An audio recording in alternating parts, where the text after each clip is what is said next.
ನಾನು ಮೈಸೂರಿನ ಉದಯನಗರ ಗ್ರಾಮದಲ್ಲಿದ್ದೇನೆ.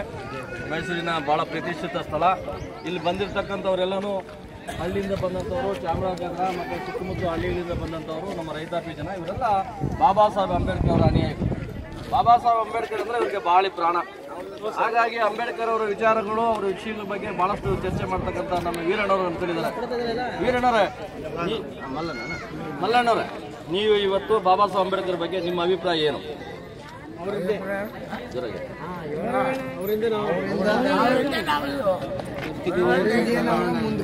ಅವ್ರ ಬಗ್ಗೆ ಏನ್ ಗೊತ್ತು ನಿಮ್ಗೆ? ಏನ್ ಗೊತ್ತು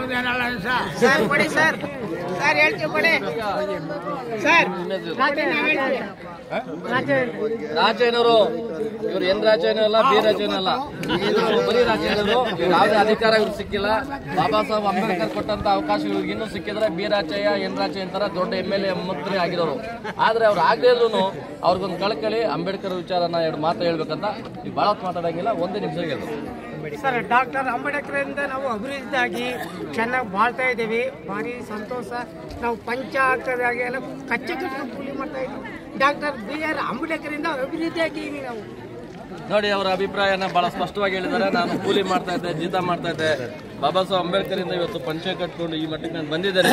ಅದು ಬಾಬಾ ಸಾಹೇಬ್ ಅಂಬೇಡ್ಕರ್ ಕಾರಣ. ಆದ್ರೆ ದಲಿತರು ಎಲ್ಲೋ ಒಂದ್ ಕಡೆ ಅವರೇ ಅವಕಾಶಗಳನ್ನ ತಗೊಂಡು ಎನ್ ರಾಜಯ್ಯ, ಬಿ ರಾಜಯ್ಯ, ಇನ್ನೊಂದು ಅಂತಕ್ಕಂಥ ದೊಡ್ಡವರು ಅಧಿಕಾರ ತಗೊಂಡ್ರು. ಆದ್ರೆ ನಾನು ಕೂಲಿ ಮಾಡ್ತಾ ಇದ್ರು ಇವತ್ತು ಸ್ವಾಭಿಮಾನದಿಂದ ಬದುಕುವಂತ ಕೆಲಸವನ್ನ ಮಾಡಿಕೊಟ್ಟಿದ್ದಾರೆ.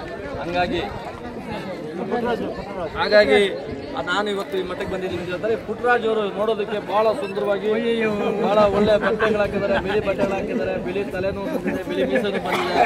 ಇವರು ಈಗ ಬಾಬಾ ಸಾಹೇಬ್ ಅಂಬೇಡ್ಕರ್ ನಿಜವಾದ ಅಭಿಮಾನಿ.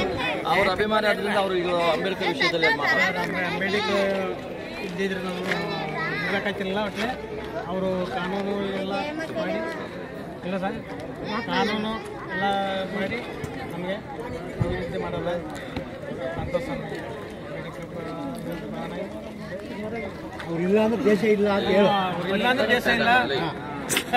ಅಂಬೇಡ್ಕರಲ್ಲಿ ಈಗ ನಮ್ಮ ಅಣ್ಣ ಚಿಕ್ಕಣ್ಣವರು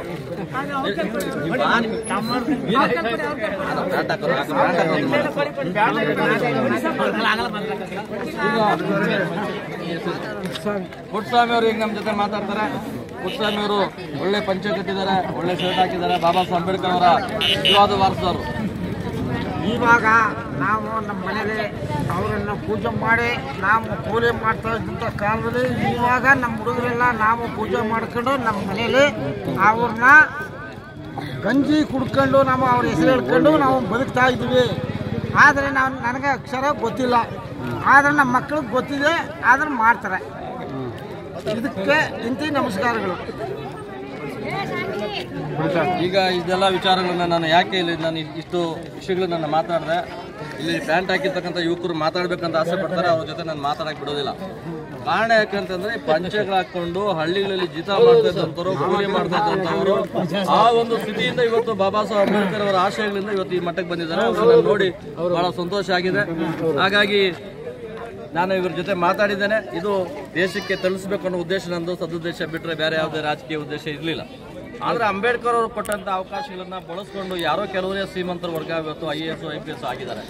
ಆದರೆ ನಮ್ಮಂಥ ರೈತರ ಮಕ್ಕಳು, ರೈತರು ಬಡತನದಲ್ಲಿ ಬೆಂದು ಬಾಬಾ ಸಾಹೇಬ್ ಅಂಬೇಡ್ಕರ್ ಕೊಟ್ಟಂಥ ಆಶಯಗಳನ್ನ ಇವಾಗ ಈ ಮಟ್ಟಕ್ಕೆ ಬಂದಿರತಕ್ಕಂಥ ನನ್ನೆಲ್ಲ ನಮ್ಮ ಅಣ್ಣ ತಮ್ಮದರನ್ನ ನಾನು ಪ್ರೀತಿಯಿಂದ ಅಭಿನಂದಿಸಿ ಅವ್ರ ಜೊತೆ ನಾನು ಪ್ರೀತಿಯ ಅಭಿಮಾನದಿಂದ ಮಾತಾಡಬೇಕು ಅನ್ನೋ ಆಸೆಯಿಂದ ಇಟ್ಕೊಂಡು ಅವ್ರ ಜೊತೆ ಮಾತಾಡ್ತಿದ್ದೇನೆ. ಈಗ ನಮ್ಮ ರಾಜ್ಯ ಬೋವಿ ಸಂಘದ ಅಧ್ಯಕ್ಷರಾಗಿರ್ತಕ್ಕಂಥ ಡಾಕ್ಟರ್ ಚಿನ್ಸಾಮಣ್ಣವರು ಒಂದೆರಡು ಮಾತಾಡಬೇಕು. ಇವತ್ತು ಡಾಕ್ಟರ್ BR ಅಂಬೇಡ್ಕರ್ ಅವರು ಆವತ್ತಿನ ಕಾಲದಲ್ಲಿ ಅವರು ಸ್ಲೇಟ್ ಇಲ್ಲಂತೆ ಅವ್ರು ಓದೋಕ್ಕೆ. ಅಂಥ ಕಾಲದಲ್ಲಿ ಅವರು ಅಷ್ಟೆಲ್ಲ ಓದಿ ಅವರ ಅಮೇರಿಕಾಗೆ ಹೋಗಿ, ಇಂಗ್ಲೆಂಡ್ಗೆ ಹೋಗಿ ಕಾನೂನೆಲ್ಲ ತಿಳ್ಕೊಂಡ್ಬಂದು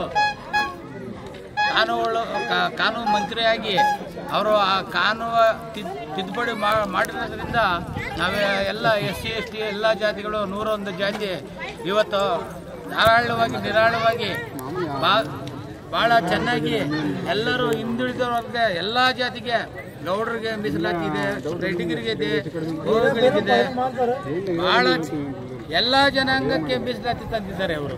ಅವ್ರು ತಂದಿದ್ದರಿಂದ ನಾವೆಲ್ಲರೂ ಇವತ್ತು ನಾವು ಸ್ವತಂತ್ರವಾಗಿ ನಮ್ಮ ಕಾಲ ಮೇಲೆ ನಾವು ಹೋರಾಟ ಮಾಡ್ತಾ ಇದ್ದೀವಿ. ಜೈ ಹಿಂದ್, ಜೈ ಕರ್ನಾಟಕ ಮಾತು. ನೋಡಿ, ಇಲ್ಲಿ ಎದುರಿಗೆ ನಮಗೆ ಚಾಮುಂಡಿ ಬೆಟ್ಟ ಕಾಣ್ತಾ ಇದೆ. ಚಾಮುಂಡಿ ಬೆಟ್ಟದ ದೇವಾಲಯನು ಚಾಮುಂಡೇಶ್ವರಿ ನಮ್ಮ ಕಣ್ಣಿಗೆ ಕಾಣ್ತಾ ಇದ್ದಾರೆ. ಇವತ್ತು ಚಾಮುಂಡಿ ಬೆಟ್ಟದ ತಪ್ಪಲಿನಲ್ಲಿ ಇವತ್ತು ಇಲ್ಲಿ ಸೇರಿರ್ತಕ್ಕಂಥ ನಮ್ಮ ಅಂತ ಮಾತಾಡಿದ ಸಮಸ್ಯೆ ಆಗ್ತಾಯಿದೆ. ಮತ್ತು ಮತ್ತೊಬ್ಬ ನನ್ನ ಸಹೋದರ, ನಿನ್ನ ಹೆಸರೇನಪ್ಪ? ನಾರಾಯಣ ಮಾತಾಡಬೇಕಂತ ಭಾಳ ಆಸೆ ಪಡ್ತಾ ಇದ್ದಾರೆ. ನಾರಾಯಣನ ಭಾಳ ಪ್ರೀತಿಯಿಂದ ಅಂಬೇಡ್ಕರ್ನ ಗೌರವಿಸ್ತಕ್ಕಂಥ ವ್ಯಕ್ತಿಯಾಗಿ ಅಂಬೇಡ್ಕರ್ ಬಗ್ಗೆ ಎರಡು ಮಾತಾಡಬೇಕಂತ ಅವ್ರು ಕೇಳ್ತೀನಿ. ಯಾರು ನಮ್ಮ ದಲಿತರಂತೆಲ್ಲ ಇಡೀ ದೇಶನೇ ಯಾರು ಅವರ ಸಂವಿಧಾನ ಇವತ್ತು ಮೋದಿಯವರು ಪ್ರಧಾನಿಯಾಗಿದ್ದಾರೆ ಅಂದರೆ ಅವ್ರು ಕೊಟ್ಟಂಥ ಮೀಸಲಾತಿ ಇದರಿಂದ ಕೊಡಲಿಲ್ಲ ಅಂದರೆ ಮೋದಿಯವರು ಪ್ರಧಾನಿ ಆಗ್ತಿರಲಿಲ್ಲ.